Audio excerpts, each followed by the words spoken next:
Good afternoon, everyone. Thank you for joining us. My name is Alex Blanchette, and I'm the Interim Director of the Environmental Studies program at Tufts University this year. And welcome to the third installment of the Hope Cunningham Environmental Lecture Series. Before we get going, I want to thank the donors who have really allowed us to build up this lecture series to what it is today. The Hope Cunningham Environmental Lectures are made possible thanks to the generosity of two alumni, Daphne Hope Cunningham and Roland Hoke and their families. If you'd like to receive alerts about this environmental lecture series, or if you want to receive a recent student newsletter, please go to the link posted in the chat. It should be there in a second. This semester especially is a really wide-ranging set of speakers filled with highlights from artists to activists, scholars of all sorts. If you'd like to view an upcoming lecture or watch a previous one, most are recorded and you can find them in the link that will soon be posted in the chat. And just in terms of logistics, I wanted to let you know that chat itself is deactivated. If you have questions for the speaker, please put them in the Q&A section and I'll relay them, especially if you're online, and you can put them in at any time.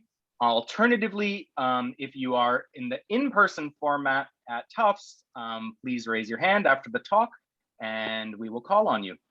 And again, this meeting will be recorded and made available on the Environmental Studies website. And I also want to acknowledge something really great, which is that we are joined today by our speakers' grandchildren, Ellie Moret and Robbie Moret, who are both current students here at Tufts University. And for now, I'd like to turn it over to our own Robbie Moret to introduce Sandy Moret.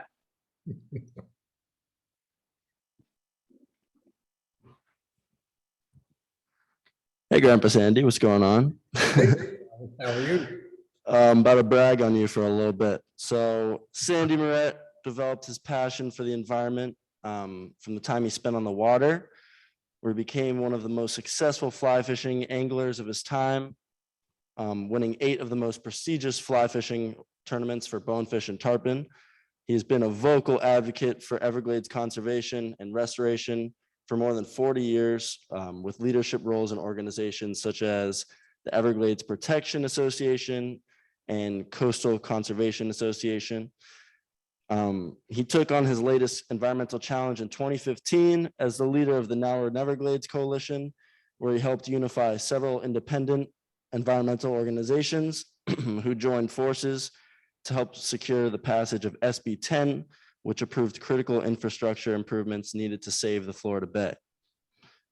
He has been recognized with many awards for his involvement in environmental cases throughout his life and will be honored next month by the Bonefish Tarpon Trust with the Lefty Kreh Lifetime Achievement Award in Conservation. And I'm proud to say that just fishing with him and spending time with him in my childhood has definitely rubbed off on me and made me a huge supporter of environmental conservation. Thank you. Well, thank you, Robbie. We're going in the right direction then. I'm just going to tell a story of how I got here and how things evolved over a period of time. I grew up in Atlanta, Georgia. I loved it. I loved the outdoors there. And in 1972, I had a business opportunity to move to South Florida. I was not a beach goer and was very concerned about where I was going environmentally. And I met a few people that had grown up there, and they showed me the Florida Everglades, Florida Keys, Florida Bay, and I fell in love with it. It's a remarkable place. We have mangroves are a big part of all of South Florida and the Everglades. You see a mangrove, you see a shallow water flat it grows on. There's a bonefish swimming, and there's a great white heron taking off. We have American crocodile, and these critters live in my backyard here in Florida Bay. And occasionally you'll see a 15-footer. They're pretty intimidating looking. but there has never been a recorded attack on a human being by one of these creatures. But they're beautiful to see. Osprey, the waters of Florida Bay and the estuary are teeming with fish. There's a mullet that an osprey picked up for breakfast. Oh, there's Robbie with the first redfish that he ever caught, and his dad. These guys are on the way. The first cold front of the year is coming, and these are white pelicans. They're coming from the Great Lakes area, and they'll be here in Florida Bay by the tens of thousands in another week or two. It's unbelievable to see. The snowy egret or snowshoe egret, catching one of the shrimp. Our estuary is one of the most prolific estuaries in the country, in the world. And of course, we've got the Florida gators as usual. There's one on the mud bank over near the Lossman's River on the southwest coast of Florida, and he's resting up under the mangrove roots. In spring, we have a tarpon migration. Tarpon by the millions pour through South Florida. Florida Bay creates a dynamic fishery. It's all catch and release now, but they're great targets on the fly rod, and that's really where my love of the Everglades began. And what is the Everglades? This is South Florida, the traditional map of South Florida. Orlando up here, Mickey Mouse Land, of course, everybody's familiar with it. But just south of Orlando is where the Everglades actually begin. There's a series of lakes. The Kissimmee Lakes form, and the Kissimmee River flows south into Lake Okeechobee.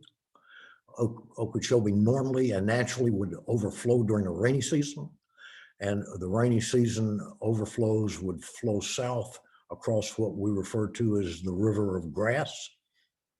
It's a very shallow body of water that's primarily rainwater, and it moves a few inches a day is the flow, and it ends up in Florida Bay, where I'm sitting right here where the B is right now, at the south side of Florida Bay, and it also comes out the southwest side of Florida, the 10,000 Islands.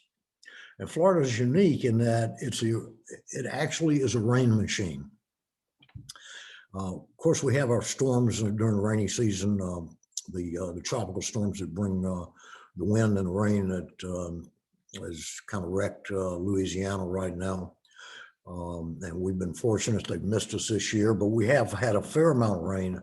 But normally the summer rains in Florida come because at night, the land mass cools off. Cools off, and the water, the breeze goes from onshore to offshore. So that breeze and the air goes offshore. It turns around during the day, the landmass of Florida heats up.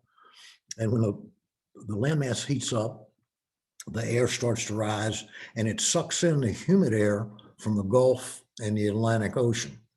And as it rises, it gets to an altitude where it cools off and condenses again and falls. And we have this perpetual rain machine that lasts all summer during and keeps the Everglades alive. And really, life without the Everglades and without this rain machine would not be sustainable in South Florida. So much of this area was uninhabitable. It was wet. You couldn't be on the south side. But as Florida grew in the 1800s, the Florida crackers, so to speak, would come, and they would roam the woodlands of Florida, and they would gather up wild cattle using their bull whips, and that's how the term Florida cracker came to be. And they would take them to market. They supplied quite a bit of the beef during the war between the states, just driving the cattle up north, the wild cattle.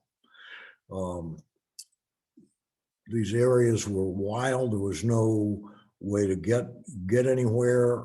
1840-ish, 1850-ish, there was an attack on Indian Key right here in Florida Bay.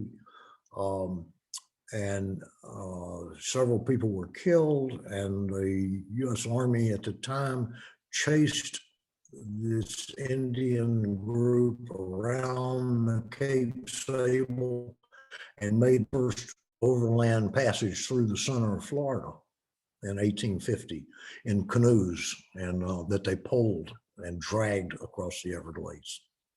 So it was a wild area, wilder than the West for actually longer than the West. It was so inaccessible. So as Florida grew, people began to experiment with agriculture and citrus, and they began to encroach on this Everglades southern area, growing sugar. The political bent of the time was to drain the Everglades, drain everything, and we'll have land we can sell and land we can farm, and et cetera, et cetera.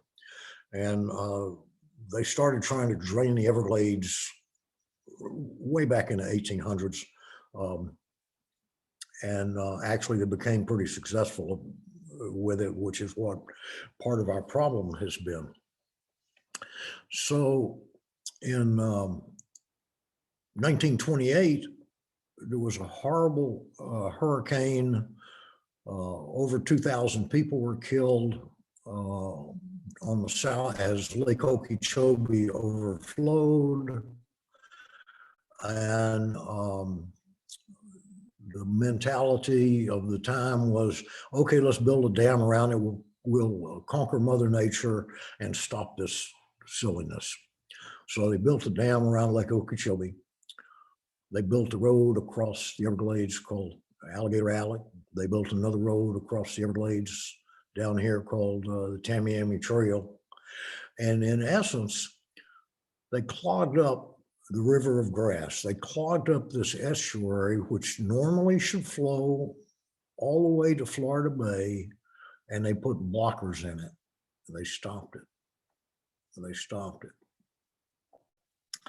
Choked it off. The lifeblood of Florida, Florida Bay and the Everglades was choked off just like an artery that gets a blockage. And we finally realized we've got to put a stent in it. That's what happened. We finally made that decision. Why did it get blocked off? The driving force was the sugar industry. The driving force was the thousands of acres and now hundreds of thousands of acres of sugar being grown on the southern rim called the East Everglades agricultural area along here. It's about 600,000 acres. And the lobby group for the sugar industry became so powerful that they took over, frankly, they took over the Florida legislature. And they rule the Florida legislature and have ruled it since the 70s, since the mid 70s. They have had almost complete dominance over it. And in doing that, they have taken over the manipulation and management of the water.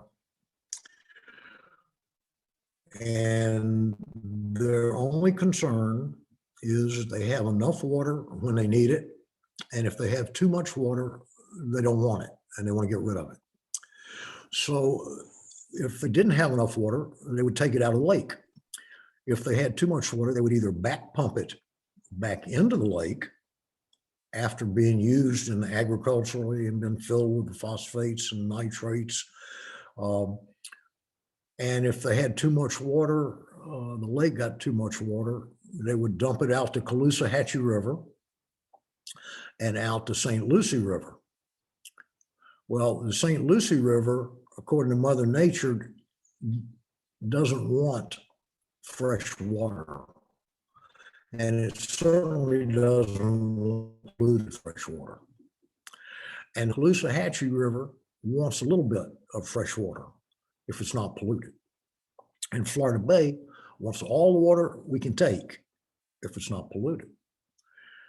So because the water was polluted, the Everglades National Park would not accept the water.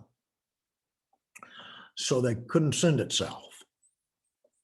The water couldn't be sent south. So they would dump it out the east and the west coast, which caused the horrible algae blooms that we began to see. This is the shoreline of Lake Okeechobee, another lake, and the cyano blue-green algae, and it was being dumped out the east and west coast. Here's another shot of the sugar cane fields. During the harvest season, they would burn through the sugar cane to chase the snakes and the insects and things ahead of the sugar cane cutters, and the cane cutters who were imported migrant labor from Haiti and Jamaica and Dominican, really lived almost like slaves up until the mid-70s around Lake Okeechobee. It was a horrible existence, and then they were sent home with a little bit of money that if they were able to save some to come back the following year. Finally, the activists for Labor Department and everything says you can't keep treating people like that. So the sugar industry converted over and went mechanized on all the harvest, leaving the people in a lurch. So this algae bloom came to a head several times over the years. One of the times, I think it was 2016, the lost summer, so to speak, where they dumped billions of gallons of water out the East Coast and the West Coast, and caused huge algae blooms along the shoreline and in the bays. Well, this destroyed the tourist industry for the summer. People couldn't go outside their homes. Everything smelled bad. It was just a horrible thing, and it was managed by a combination of the Army Corps of Engineers and the South Florida Water Management District. And the South Florida Water Management District, coincidentally, were government state appointees who coincidentally we were almost all former sugar lobbyists and people from that community. So mindset was to manage the water for sugar and dam the rest of Florida, the tourism, dam the drinking water supply, everything to do with Florida. And we became aware of it really in the late 80s, began to fight it. We passed several laws. We passed statewide referendums. Every time something came up for water management to take care of our environment, the people in Florida voted 2/3 to 1 in favor of taking care of Florida. But the implementation was lacking because when it went to the legislature failed to take action. So we passed another law, polluters pay for what they're doing. We set up another law another amendment that allowed to tax everybody, to pay for it and to take part of the money to acquire more lands. The legislature never implemented these amendments that were passed. So I had kind of dropped out of paying attention to it. I was moved to the Florida Keys. I was spending a lot of time fishing, enjoying life.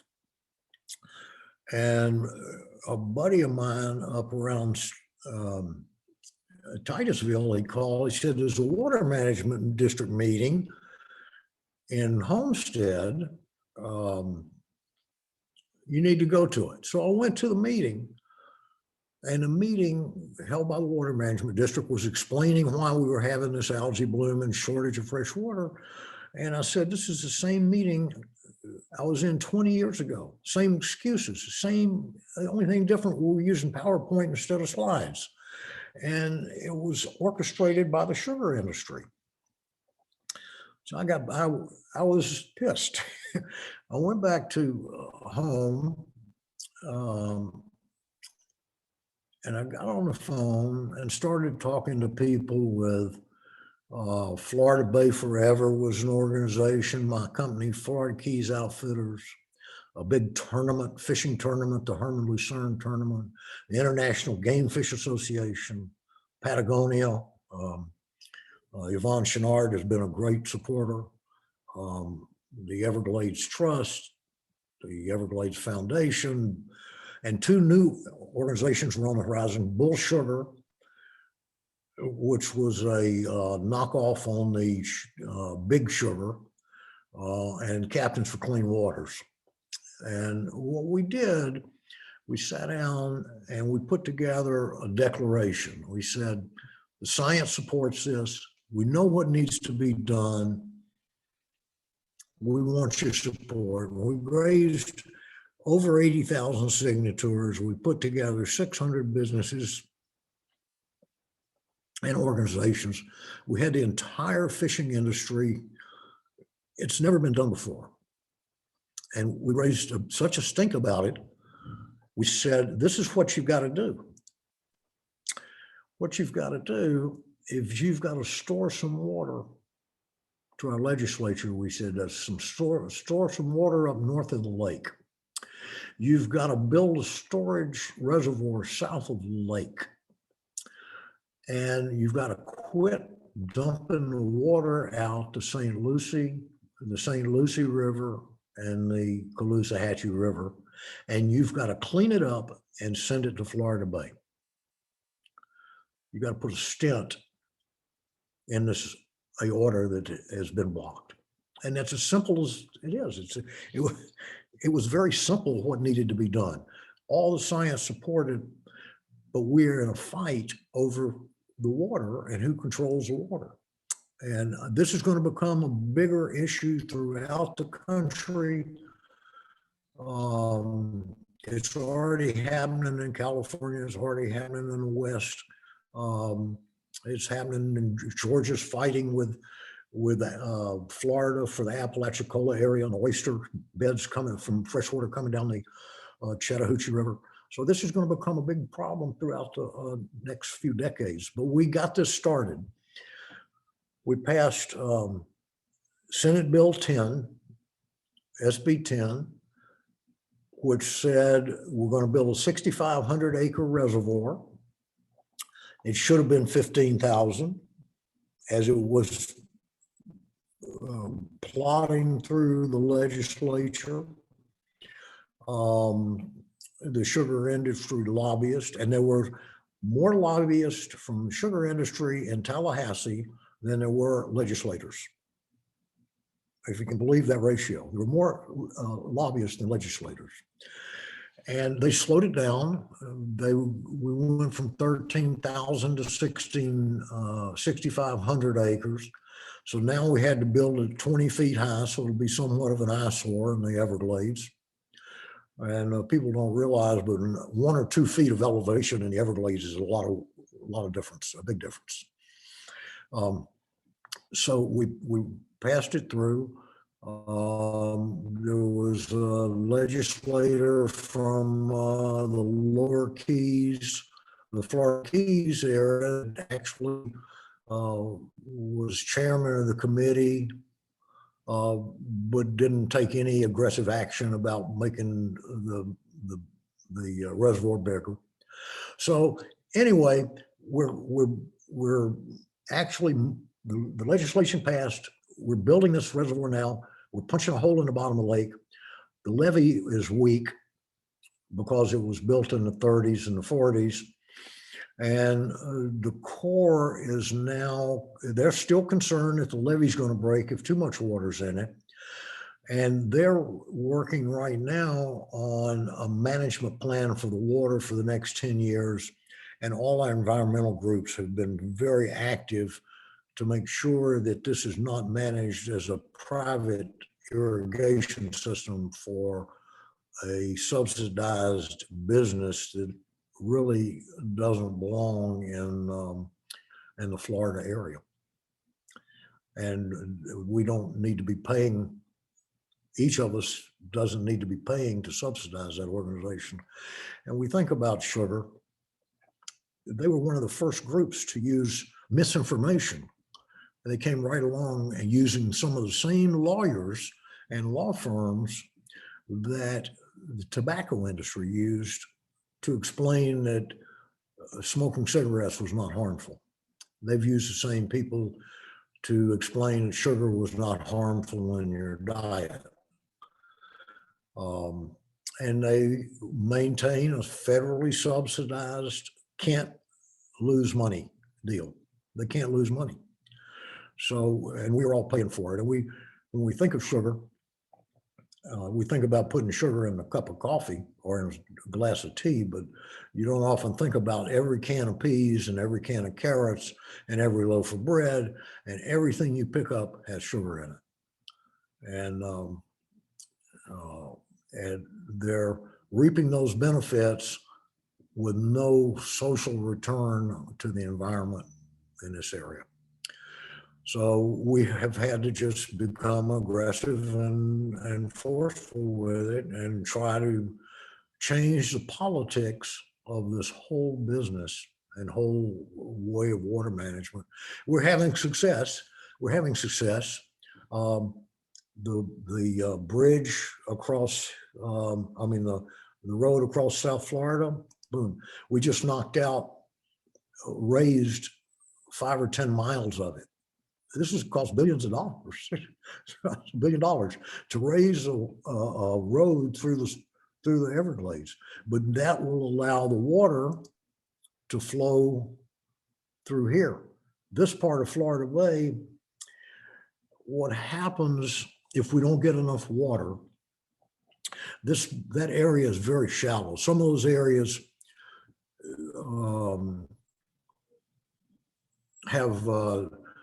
are out of the water at low tide and have 2 feet of water at high tide, or maybe a foot during certain times of the year. And a third of that water in Florida Bay is supposed to come through the Everglades. And a third of it is rainwater, and a third of it evaporates. So that water becomes hypersaline. And as the water in Florida Bay becomes hypersaline, it kills the seagrass. And when it kills the seagrass floats to the surface. And it blocks the sunlight from going to through the water and kills more seagrass. And the next thing you know, with this last one we had in 2018, we had 40,000 acres of dead seagrass floating in Florida Bay because the water was clogged up here. So that's what we're trying to work on. That's what we're trying to fix. And it's an ongoing fight. And what we did with now our Neverglades was we put everybody who's being damaged by this on one team with one voice. Send the water south, stop the discharges and send the water south. And my involvement basically was that I knew a lot of people, and that's what we've done. That's what we're doing, and we're still working on it. So, if I can have any questions, I may have answers. I'd be happy to help. Wonderful. Thank you so much. And as before, if anyone watching online has a question, please type it into the Q&A. And do we have a question from the live audience at the moment? Do we have a question here? I know I have a few questions while people are processing the information. First of all, thank you, Sandy, for such an inspiring story and showing that everybody can become an activist. I had some questions about working with lawmakers. You said that how many lobbyists from the sugar industry there were, and I wanted to hear more about how it was to sway the lawmakers to listen to your side, given the power that the sugar industry has in that area. And also, I wanted to know if you ever were in contact with the sugar representatives. Did they ever try to propose something to you? Did you work with them in any capacity? So anything you can share with us on those topics would be wonderful. To work with who now? So, I might be clear on my end, not through the mic. The first question was, you know, given all of this different lobbying pressure from the sugar industry, how did you go about swaying legislators? And the second question was whether the sugar industry, if you had any contact with the sugar industry, whether they ever proposed working with you, and you know, how that went. Good question. Well, one of the things that we found is that the people that are involved here, Yeti, Real Fly Lines, Florida Sportsman Magazine, Patagonia, all of these, Rapala, it goes on and on, Yozuri Lures, all the people in the fishing industry rely on the environment. And they had all been on different wavelengths. They had not really unified the message of what we needed to do. And the legislators, the two things that make legislators move are votes and money. Sugar had been supplying the money for decades, and not just a little money. They supplied enough money to target a key election and have that person elected. And we have reached out to them time and time and time again, over and over and over again. There was one of the governors a few years ago made an arrangement to buy 50,000 acres for this reservoir, and was, sugar prices were low at the time. They agreed to do it. Nobody financed it. The federal government has got to come up with the money. Florida comes up with the money, but you have to match the money to make some of these things work. And then we had a Governor Rick Scott who says, no, we're not going to do it. And he let the option to buy the land die. So that was about as close as the sugar industry has reached out to resolve this or to do anything about it. No, they have not done anything substantial and postured completely opposite, and have generated press. They have created groups, organizations, strictly they're dummy shell organizations to oppose the science. We see this every day right now, what's going on. The the power of misinformation is destroying a lot of productivity in our government, and this is certainly one of the places where it's done it. It's been doing it, and the sugar people are masters at it. They actually wrote a book on it. And again, this is not a political party issue. One of the strongest legislators in the state has been Brian Mast, a congressman, U.S. congressman from the area around the St. Lucie River. He's a Republican. He has been a driving force in making this work. So you never know who's going to be on the right side to help you with this stuff. But Thank you. I don't know if that helped. Yeah. So I've got a question coming in from online by Winfield Peterson. Here's the question. How will flow into the southern storage area be released into the Everglades? Will any of it be treated to reduce nutrients in the release? And will all flow to the Chattahoochee be redirected south, or just some small portion? The algae blooms off Fort Myers, north and south, are severe enough to lead to toxic air releases and death of dolphins around the Gulf shoreline. Are nutrient loadings low enough in what heads south that the Everglades can take it all up naturally? Well, that's true. That's why we wanted this reservoir to be bigger. It's strictly a matter of capacity.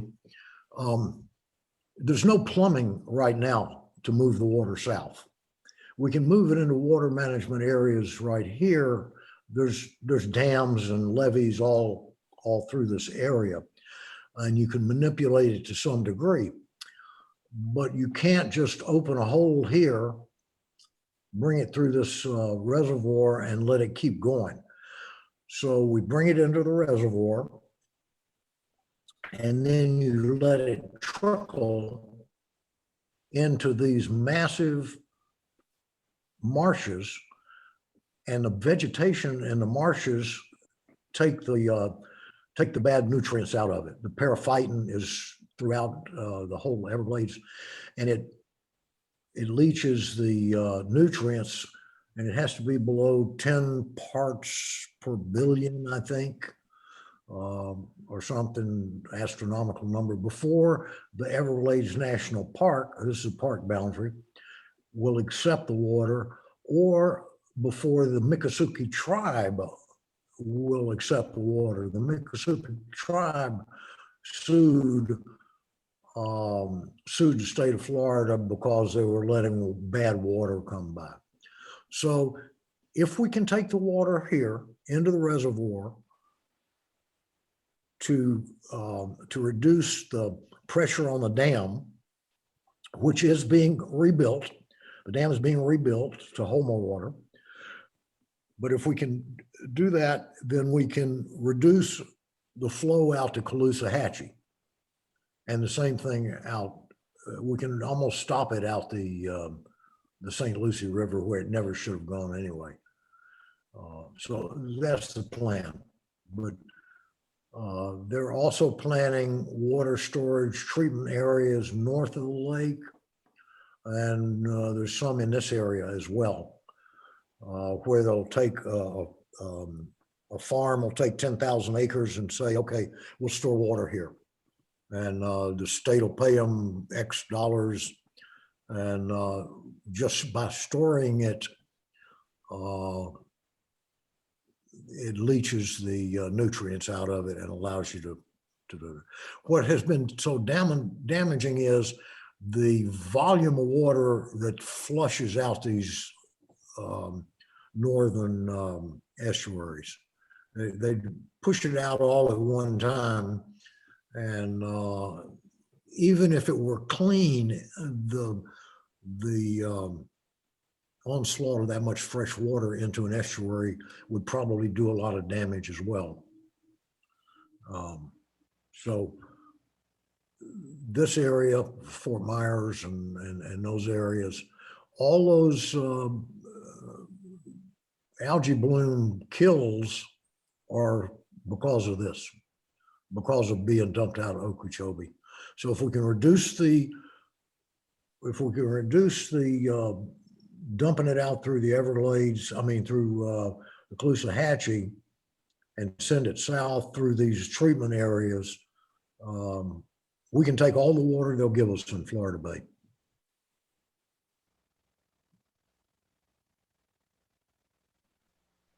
I think we're still waiting for some questions to come in online. I'll just ask a really general and open one. You built a large coalition, or, working with others, you built a large political coalition.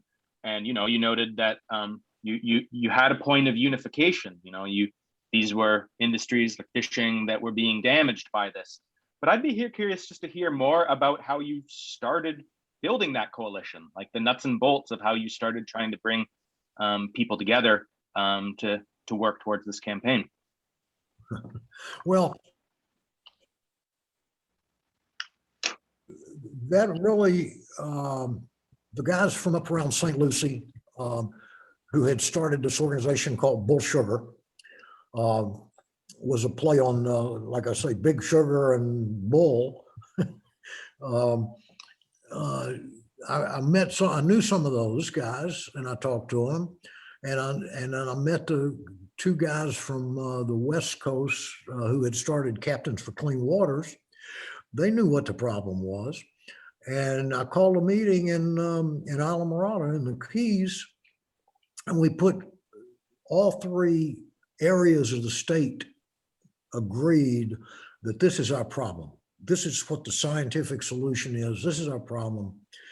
So we had a meeting or two, and we fleshed out the Neverglades Declaration. We support 200 Everglades scientists to believe that increased storage, treatment, and conveyance of water south of Lake Okeechobee is essential to stop the damaging discharges to the coastal estuaries, restore the flow of clean, fresh water to Everglades National Park, Florida Bay, and the Florida Keys. So we put this out, and we built a website, and we started taking signatures, and we got on the phone, and I called the people that make my rods, and I called the people at Patagonia that supply me with the clothes and the rain gear, and I called the people that make the flies and the reels and I called the guys that own fly shops in Miami and Atlanta and everybody. It's a small group of people in numbers, but their following is huge. And I mean, the fly industry is very small. The people fishing offshore is huge compared to it, but it was impacting their business. It was impacting Yozuri and Rapala and Shimano rods, and it was impacting the drinking water. So the League of Women Voters says, yeah, we want to be involved. And Audubon knew this. Yeah, we want to be involved. And we all signed off to support this statement that you need to build a reservoir and pass the law. And at one point, we had a forum for, and we still do, for people running for office. And we keep a vote water. We want people that are going to vote for water. When this was going on, there was an election going on, and the person running for Secretary of Agriculture was in the agriculture business, and he was he was just like this with the sugar industry, and did whatever they wanted him to do. We didn't let him get elected. We put somebody else in and made sure he didn't get elected. And we've been very successful with that. But again, swaying an election without money is very difficult. It is very, it's very difficult. And it's because the election laws in this country allow somebody to donate $1 million and put advertisements on TV that have nothing to do with the truth. And many voters, it's clear to me, are not aware of the issues that whoever they're voting for. They do name recognition. So the better name recognition is, the more chance you're going to get a vote. And it's kind of a sad state of affairs, but it's true. And a lot of this goes back to when the election laws were changed, I think it's 15 years ago, to allow the PACs, political action committees, to collect money, and it allows a corporate donor to have much more value to that legislature than voters. Thank you. We have a question from the in-person audience. Hi, can you hear me okay? Yeah. Hi, so my name's Emma and I'm from the Sarasota area, and I was just really curious because I feel like we're having a lot of the same issues that South Florida is having, but we're quite a few years behind y'all.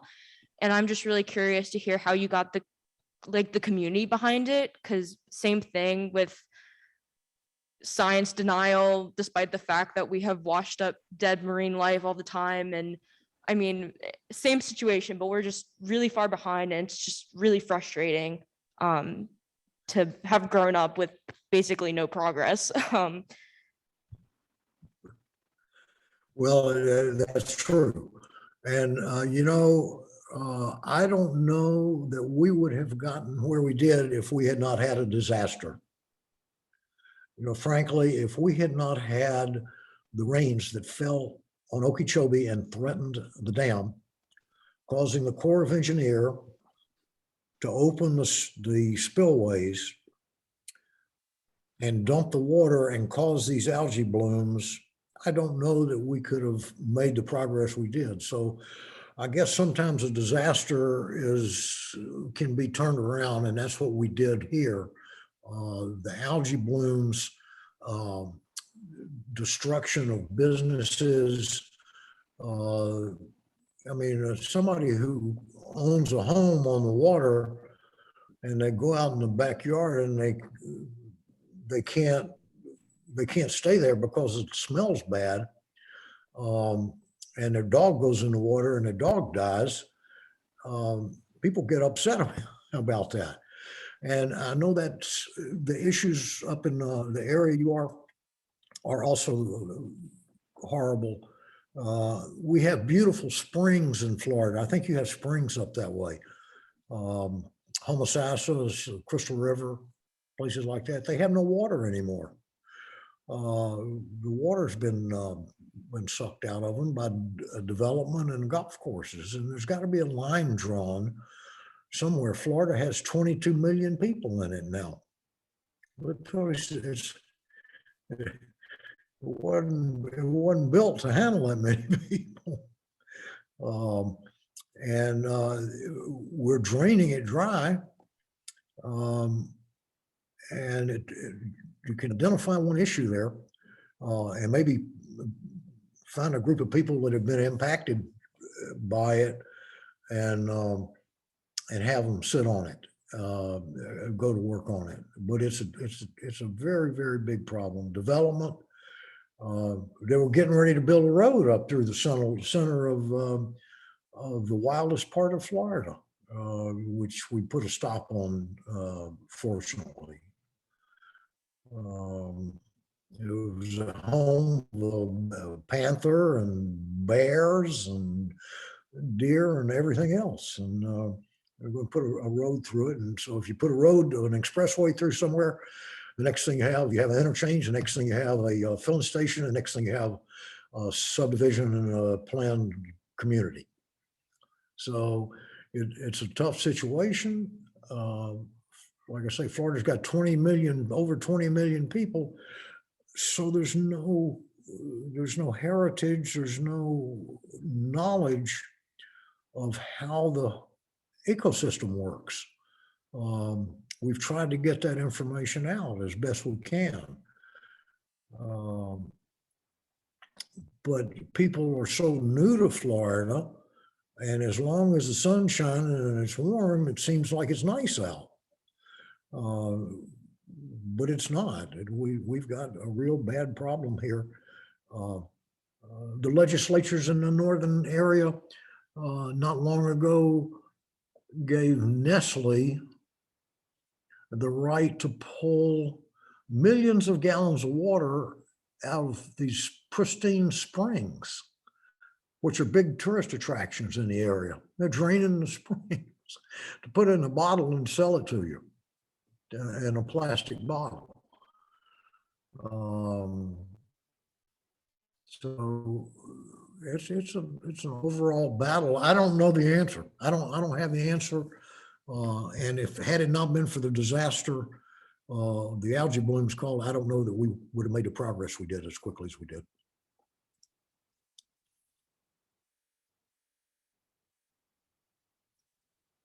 We have anyone from the in-person that would have a question? Yes, we have a question.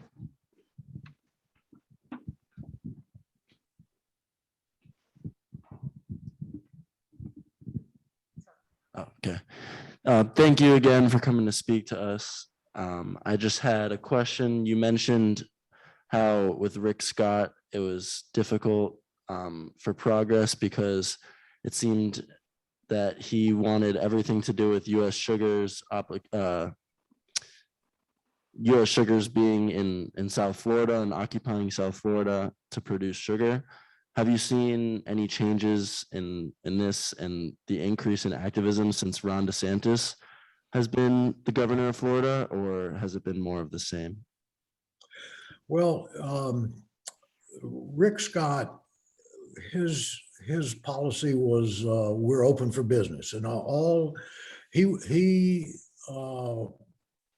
was very instrumental in increasing the population of Florida, increasing business.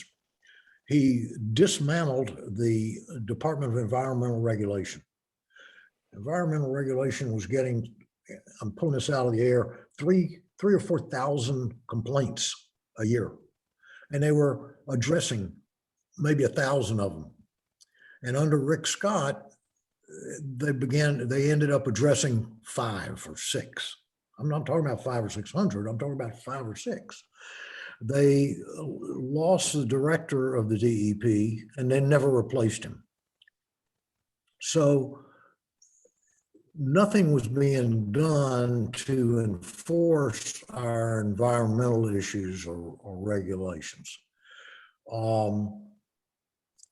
He also appointed several people to the South Florida Water Management District who, prior to, right before the election, the Water Management District voted to lease thousands of acres to the sugar people that were designated to go in the storage reservoir. So one of Scott's last deals was to his water management district leased as a lame duck motion, leased stuff to the sugar industry. Well, the first thing that DeSantis did, because we actually turned the tide, it was a small margin that DeSantis won, but it was the environmental group that pushed him over the edge. And because he was sworn to build this reservoir and get this taken care of. And he has been instrumental in it. He fired all the people on the water management district that Scott had appointed, started from scratch, and they have been very active in getting this reservoir moving in the right direction. There's plenty more he could do, but he is doing and has done a great deal to make this work. He's put the money in the state budget, and we're going to get the money out of the feds. So DeSantis has been better than Scott. Scott was maybe the worst in the history of Florida for the Everglades and the environmental issues. The issue with the Chattahoochee is that, and Apalachicola is that Atlanta is using more water. Atlanta and the agricultural areas up there is using more of the water, and there's not any fresh water getting into Apalachicola Bay. So that's destroying the oyster fisheries, oyster beds up there. And Florida has sued Georgia for the same reason that South Florida has sued the state, not letting the water flow south. So it's a little hypocrisy there. Well, thank you very much. If everyone could join me with thanking Sandy for this really important talk. Thank you. Thank you for the chance to We be here. really appreciate it. And I just want to put on your radar, our talk next week is a collaboration with the School of Museum of Fine Arts, or the Visual Material Studies Department therein, and we'll be bringing in the celebrated artist, environmental artist, Alan Sonfist. So please join us if you can. Thank you. Thank you, everybody. Thank you so much.